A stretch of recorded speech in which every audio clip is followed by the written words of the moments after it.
Hello dear friends, welcome to our Christmas video. Yesterday there was Orthodox Christmas, and I take this opportunity to congratulate all of you and wish you many joyous moments with your family and friends and beloved ones. May you keep the Christmas spirit throughout the entire year.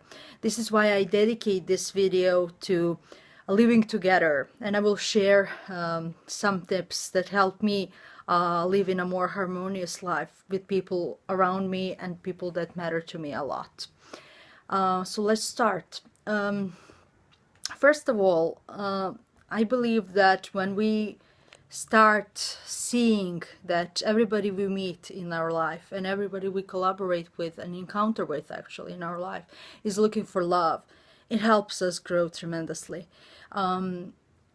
There are people who will bring joy to us, there are people who will hurt us, there are people who will evoke even the worst emotions in us, and people who will make us grow in this or the other way.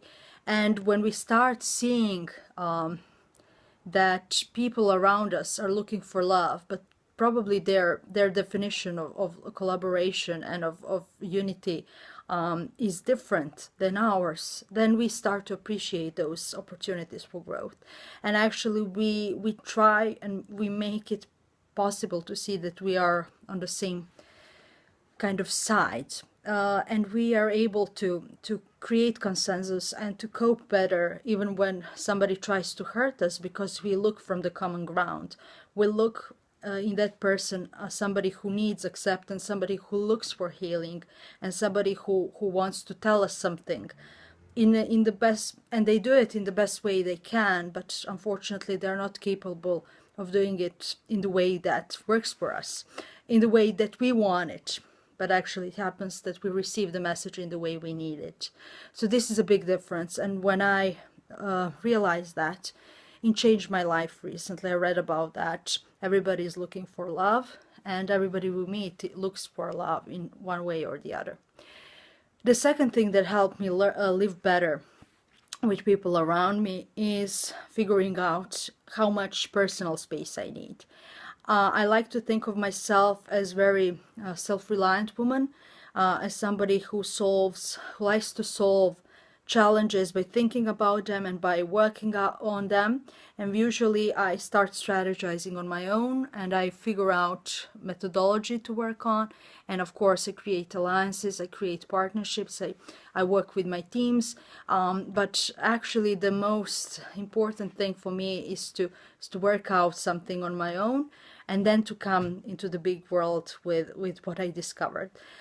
And I realized that not all people have the same way of operating. Many people will be looking constantly for feedback, and they will be, communicating a lot, and that's their way of solving challenges. That's their way of coping with life.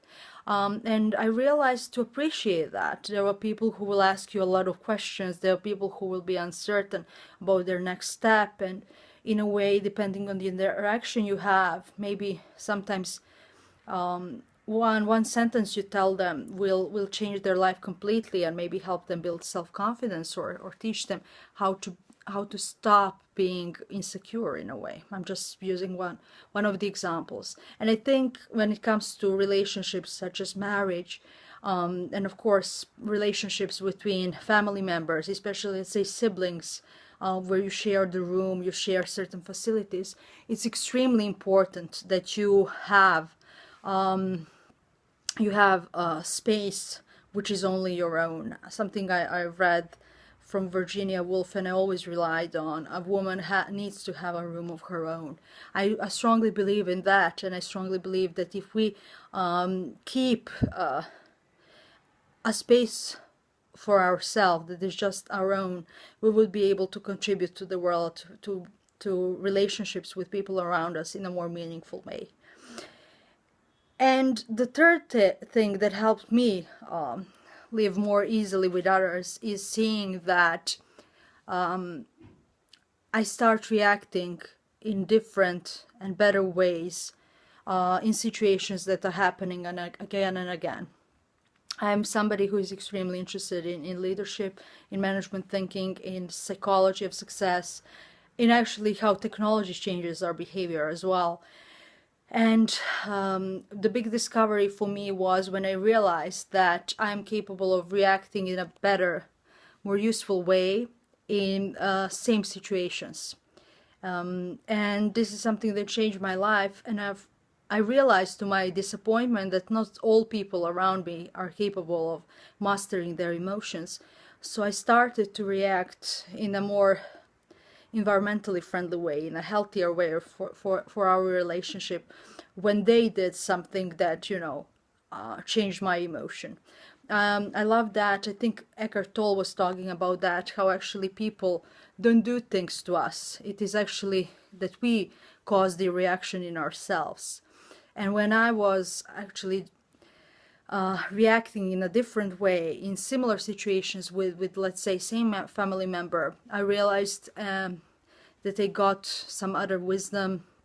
And as my wonderful tango teacher Darko Dožić said, if you think you're enlightened, try spending time with your family or your parents without getting pissed. And I think when people are really close to us, and those are people that know us to our bones, as we say in Serbian, to our in our deepest level, and people that share genes with us, our genetic material, and our past, and our present, and in a way our future. It's hard to be different. It's hard to be not different, but it's hard to be. It's hard to build different habits because the interaction is not. It's extremely natural to us. It is our deepest level, and it is something that we have challenge of mastering in a way, because the people are so close to us. So what I realized is that I cannot be perfect all the time, and it's not about that. We can never attain perfection, but I can try to create meaningful and healthy relationships and see my role in any kind of interaction. If, let's say, two people are fighting, I may choose not to intervene and to react as a mediator, because I would actually, this is not something I should be involved in. This is something they need to do on their own. And all these introspections and realizing how interconnected we are, but we always can choose how to feel, is something that helped me a lot. And with this notion of love and positivity, I want to wish you once again amazing 2018, with a lot of moments that matter and a lot of peace in yourself, so that you can contribute to life of others. Thank you.